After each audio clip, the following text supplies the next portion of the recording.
Welcome to another edition of Mental Floss. Today on the show we have Christy Chilton. Hello.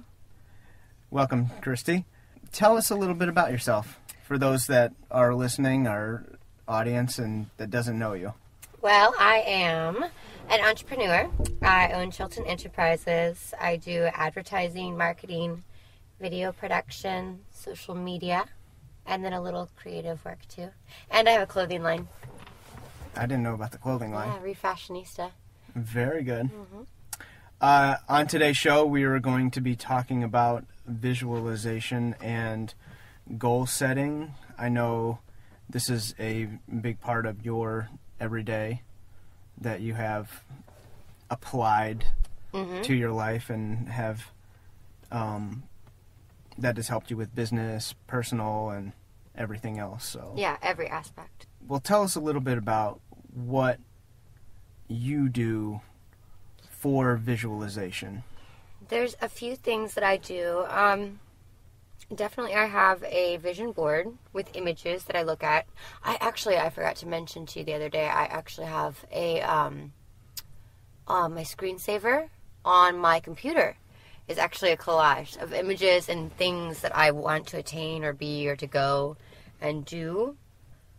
I have the vision board there, like an actual cardboard. So it's like a constant daily reminder of... Well, yeah, the images. Sure. And then I do visualization techniques while I'm meditating. And then I have a manifestation or intention journal or intention book where I write down everything that I'm going to achieve in the present tense. Instead of saying I want a new Mercedes, I say I have a new Mercedes and then describe it in great detail. Now, do you practice meditation every day? Every single day. You feel lost if you don't meditate. I feel really funky if I don't meditate. Yeah, I know. I'm the same way. It's like important. I have to start my morning out.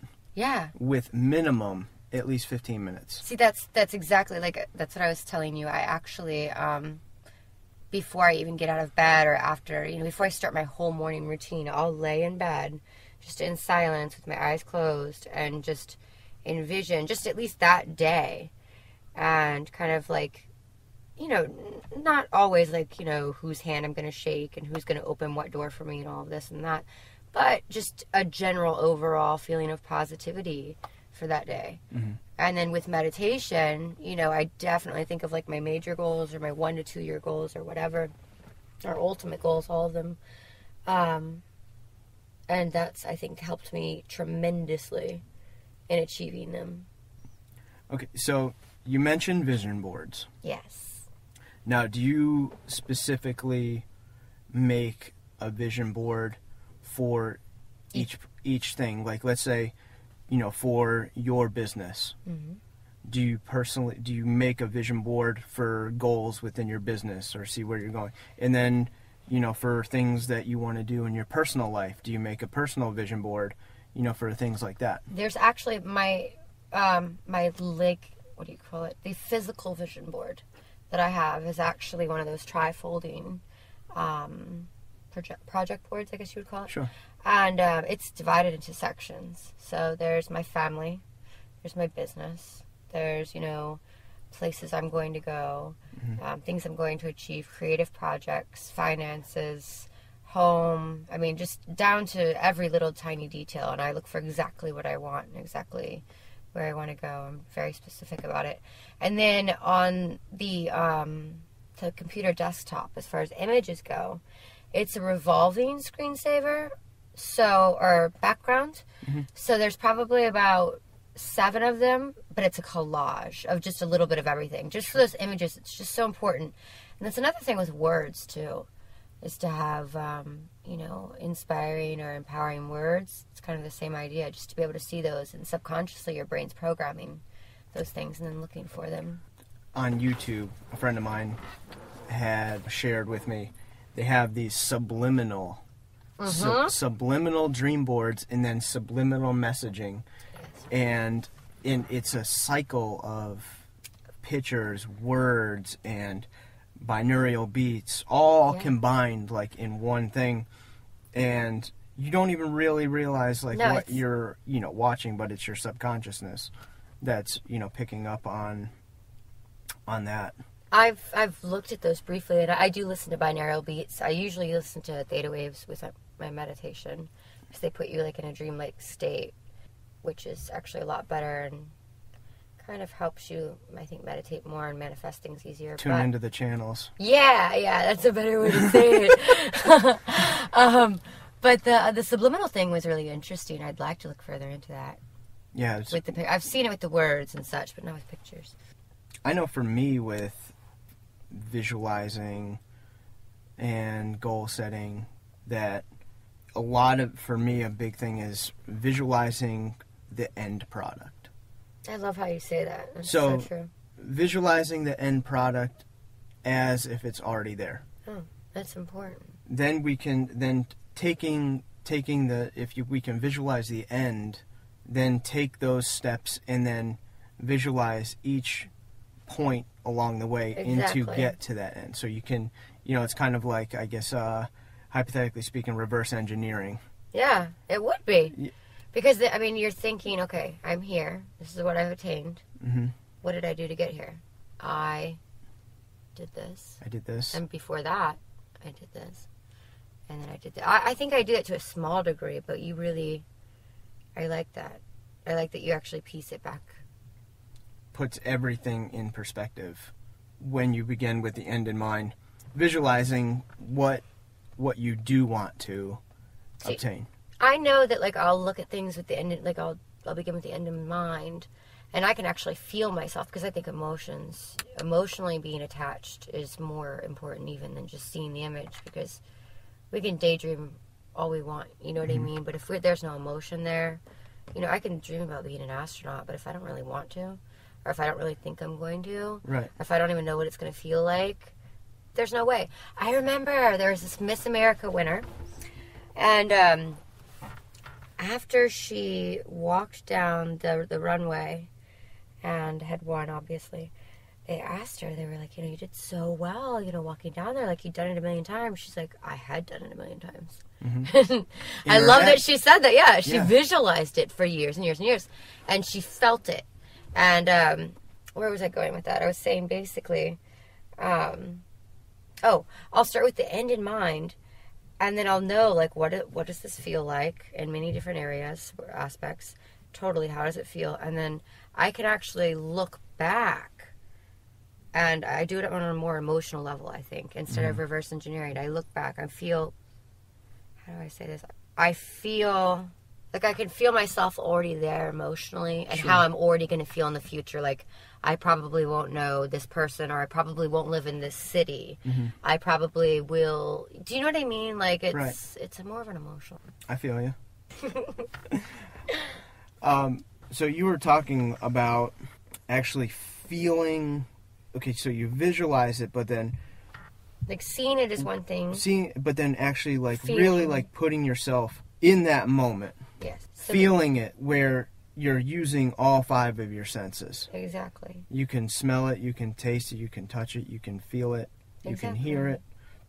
I would think a good example, or I think one of the easier examples to give would be, and something that a lot of people can probably relate to, is if you want to lose weight. Let's say you want to lose 20 pounds. Mm-hmm. So what you would do is you obviously would visualize in your mind what your body would look like 20 pounds lighter. Imagine yourself in your favorite red dress and how that's going to fit your body better, or it's probably going to have to be a couple sizes smaller. Imagine looking at yourself in the mirror and how you're going to feel. Are you going to feel more confident? Are you going to feel more sexy? Are you going to feel more energetic? Imagine walking into a party. I just feel like you have to play it out in so many scenarios. Imagine walking into a party with a bunch of your closest friends, mm-hmm. and the reaction, and how's that going to make you feel? All of these little things, and then, even with a partner or significant other, or somebody that you have a crush on. If you're 20 pounds lighter, how are they going to respond to you when you're wearing that red dress? Mm-hmm. And how is that going to make you feel? How is it going to make you feel to put on a swimming suit? And then I think, because I think humans by nature, when I researched neuro-linguistic programming for a while, we do anything to avoid pain and to gain pleasure. So when you have maybe a weight problem, for instance, You know, obviously, if you're overweight and struggling with it and you're not doing anything to really change it, then the pain of working out or eating less or dieting is obviously still more than the pleasure that you get. You're getting more pleasure, from eating. And, you know, the pain's greater, the pleasure's more. So you have to flip that. So if you can imagine and visualize and feel all these positive emotions, you're going to put that pleasure rating on losing weight way up. And then your subconscious will naturally make healthier choices for you throughout the day. Mm-hmm. And you'll have the body you want. And you can use that, you know, in any area of your life, I think, for sure. I know, I read that in Arnold Schwarzenegger's, you know, bodybuilding heyday. He was a huge advocate of visualization. Really? Yeah, visualizing his workouts and, you know, really that mind muscle connection. Oh, that's cool. And then visualizing, you know, winning the Olympia on stage. And, you know, the mind muscle connection really is a huge thing. I know I personally use that. How do you use that it? whole mind? Really, it's more of, you know, pushing the limits of your body. Yeah. Your mind will always quit. Your body will always quit. Your mind won't. Your body will quit before your mind does. So it's through a certain exercise that my mind is, you know, I visualize my mind actually connected to that muscle, and that maybe my body, if I hadn't really focused, you know, that connection and was visualizing like, no, you will hit 10 reps. Like I might have only gotten like 6 or 7. But having that, really concentrating on that mind-muscle connection, it allows you to push through. Do you do that muscle by muscle then? Well, it just depends on, whatever exercise going through. So you can connect, you know, that mind-muscle connection can, you know, be applied through, you know, any workout that you do. It can be applied to yoga. It could, you know, that mind-muscle connection, that's a big one in yoga too. You know, holding the pose. Holding that pose, you know, getting down and rooting your mind and, you know, connecting that and pushing through, because you can easily let your mind go to be like, no, I'm done with this, you know. Yeah. Give yeah, up, and then you know, your muscle gives out on you. And you're like, I'm done. I can't do anymore. Can't do My body anymore. can't do it or whatever. Yeah. Yeah, no, okay, I see what you're saying. I like that. So I think I do that with yoga for sure. Yeah, I think applying visualization, goal setting, we can think about it, we can write it down, but if you're not taking, you know, deliberate action on, you know, those visions and those goals, nothing's going to be accomplished. You mean I can't just like wiggle my nose like the lady from Bewitched? No. And make things happen. No, absolutely not. No, we're not going to make things happen. We don't have these, you know, magic powers, magic fingers. No, I think it's amazing because we're like artists. You know, our life is like a blank canvas. We've been given every tool, every color, every paintbrush that we need to create our own masterpiece, and we have to use it. Mm-hmm. But you actually, to do that, have to pick up the paintbrush, dip it in the paint, and put it on the canvas. I think there's a lot of individuals out there that kind of just think that it's just going to be handed, or put before them. The universe will just give it to you if you think so. I know that you mentioned that you've seen The Secret, and maybe some of our listeners out there have seen the movie too. The one problem that I have with that movie is that it's like, if you can think it, it will just appear before you. Yeah. No, I don't agree either. Because you have to get it in motion, like put it in act. You know, take the action towards. I think the visualization and the goals gives you that confidence. That's huge. To pursue and take that action towards that. Well, another thing, I do think that, you know, things start happening just purely based on meditation. Oh, sure. But that is only so much. The universe will start getting things in motion for you. But if you don't lift a finger and you don't take that action, there's no more energy going towards it. Right. But because it's the action, it's the daily action towards... The consistent. The consistent daily action. Yeah. Towards your goals. In utilizing your visualization. It keeps your momentum going. Yes. Oh, that's perfect. Yeah. I agree. Because if we take a pause and we stop doing these daily things, we fall out of cycle. That would have been like Steve Jobs. Yeah.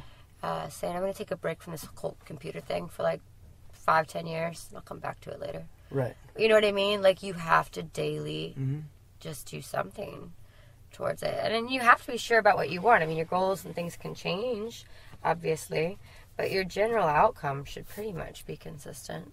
Like, what are some daily things that somebody could do?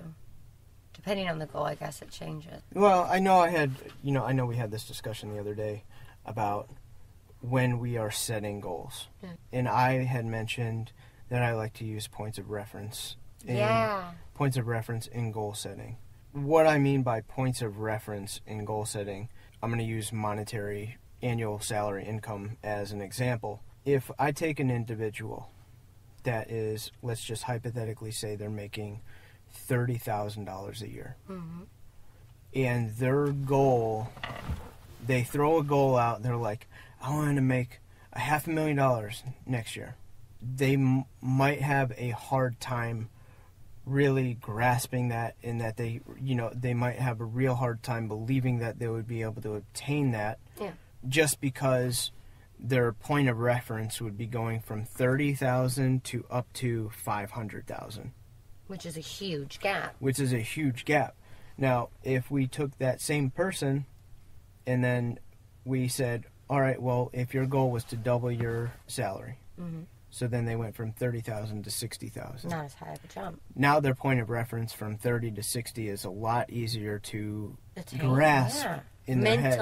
Mentally grasp. And they're a lot more confident in applying action towards that specific goal. Because they can say, hey, okay, that's really just doubling my work, if that's the way they look at it. Or you know what I mean? It depends on what their mindset is already, but I see what you're saying. I love that. And that's something I never really, I don't think I'd consider. And I like how you brought up then once they get to 60. And then once you're at 60, I know I can double my salary. So then they can go from 60 to maybe 150. You've got that confidence under your belt.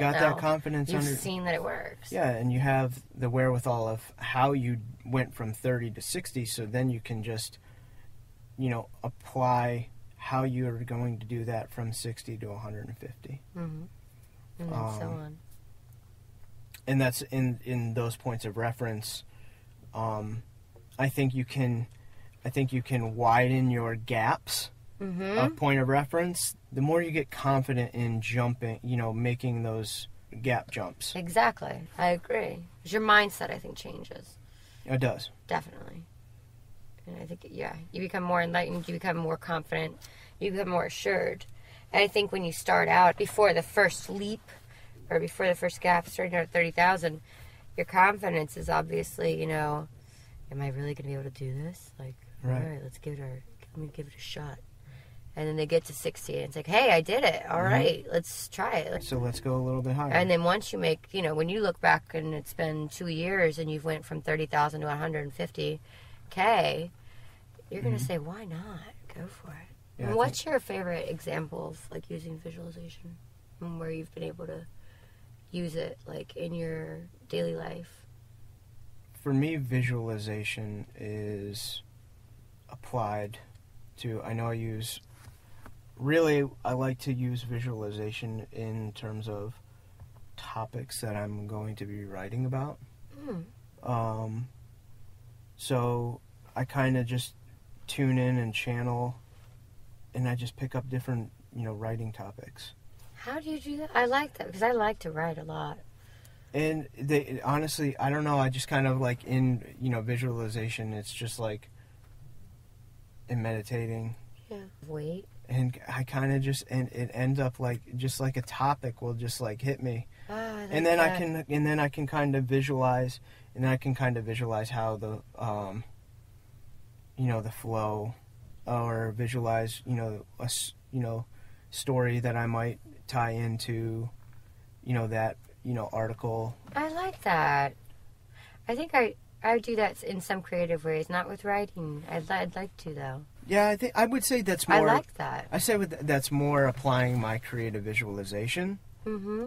There's other things, just daily things that, for visualization. Like, what's your favorite thing to do? Like, what do you think for business? Business-wise, I think visualization for business-wise, I think it's, if I'm going in one direction, I might have a vision that, we need to go this way. Mm-hmm. And it might be a whole new kind of revamping. Did you kind of, think what it's going to, lay it out? Mm-hmm. Yeah, visualize, the whole thrive and where I want, that to go. Like, I already know where that... Ultimately where that's going to be. I like that. Because you've already got your end result. Yeah, I already know what my end result... I love it. I love wants it. to be. Yeah. Do you remember what we were talking about with our goals? Never telling people. Not many people. And as to the reasons why. The reasons as to why. We do not usually share your goals with others. What are main reasons why you don't share your goals? Okay. You're not supposed to, really, because of negative input. And you have to have a positive mindset. You have to really believe and stay positive towards your goals. Well, hold on. And not that anyone would say, oh, that's a horrible goal. Mm-hmm. Just give up. Some people may say that. But just somebody else, okay, let's say I want to open a new company that deals, I don't know, just some company. And I bring it up to a friend. And they could be a well-intentioned, well-meaning friend. But if they say, well, how are you going to do that? Mm-hmm. Where are you going to get the startup capital? How is that going to work? And then they start planting all these tiny, whether intentional or not, probably even not if they're your friend, hopefully. These tiny little negative seeds of doubt get planted. And then those are even more hurdles that, I guess, widens that gap with your point of reference there. Oh, no, for sure. I come up with plenty of ideas, and that's the thing with, ideas and goals and stuff. You put them out there, and then when you do put them out there, you're a wide open target for criticism. Mm-hmm. And I think, yeah. And that's, it depends on how you handle criticism, because you could very well let that play into not having that confidence in pursuing, that goal. And you'd be like, well, damn, Christy said that's not going to work. And, you start let that fester, play, fester and play. And then you start actually believing that. Yeah. And then all of a sudden you put it to the side and you're like, that goal is no longer in existence. It was as if it never even had been written down before. Well, and God forbid it was a business person that you really admired. Right. You know what I mean? Like your mentor. Mm-hmm. And they're like, I don't know, Ryan. Sounds a little dicey. Yeah. And you never even go for it because of that. Mm-hmm. And there is a quote Deepak Chopra said, don't shout out your dreams to the world. Instead, whisper them inside your heart. And I didn't understand it at first, but now I really do, and I love it. So it's kind of like you always have your goal in mind, and, obviously along the way you're going to have to, whatever industry you're breaking into, you're going to have to kind of say, hey, this is the outcome I'd like to see. Mm-hmm. So you'll have to kind of let people in on a little bit of it, but to really just sit down, with someone and say, well, this is what I want to do, and just telling it to everyone, it's not always the best thing, surprisingly. Or like a seed that you're planting, into the soil, and you have to protect it and water it consistently, and then let it grow into a big oak tree. If there was 3 helpful points, for people listening, to help them with their visualization or goals, what are your Biggest three that just keep you in check? Yeah. Mindset is huge. Obviously, I could talk all day on mindset, but you just have to, like I told you that sometimes I get frustrated. And that's why I have a punching bag to get my, any built up tension out. And so it's like, if you find yourself getting into like a negative mindset, you're not going to have a positive experience. I mean, what you put out, you get back. So as far as pertaining to visualization and goal setting and your mindset, you have got to be in a positive, expectant frame of mind. And there's a big difference, I'll say, between hoping and expecting. Mm-hmm. And when I was studying neurolinguistic programming, there was actually this exercise. And imagine imagine something you want. Let's say that you want, let's go back to the Mercedes. Say, I want a Mercedes. Mm-hmm. Now imagine hope for a Mercedes. And just for a second, see what that feels like. Okay. Then shift over and expect a Mercedes and focus on that and how that feels for a second. Expecting is a lot stronger than hoping. And it's almost like there's no room for error. There's no flexibility. Mm-hmm. So you have to stay expectant. And you have to believe in yourself. So, mindset, anything you can do to really just prune your mind consistently is huge. Definitely taking action. And that also goes back into being confident in yourself enough to take that action, take those steps little by little. Even if, you want that Mercedes and you think it's way out of your league, you've got to change that mindset, number one. Number two, as far as taking action, call the Mercedes dealership and schedule, a test drive, or at least order, their new catalog off of the internet. And then number three, just making sure, I think consistency is it, really.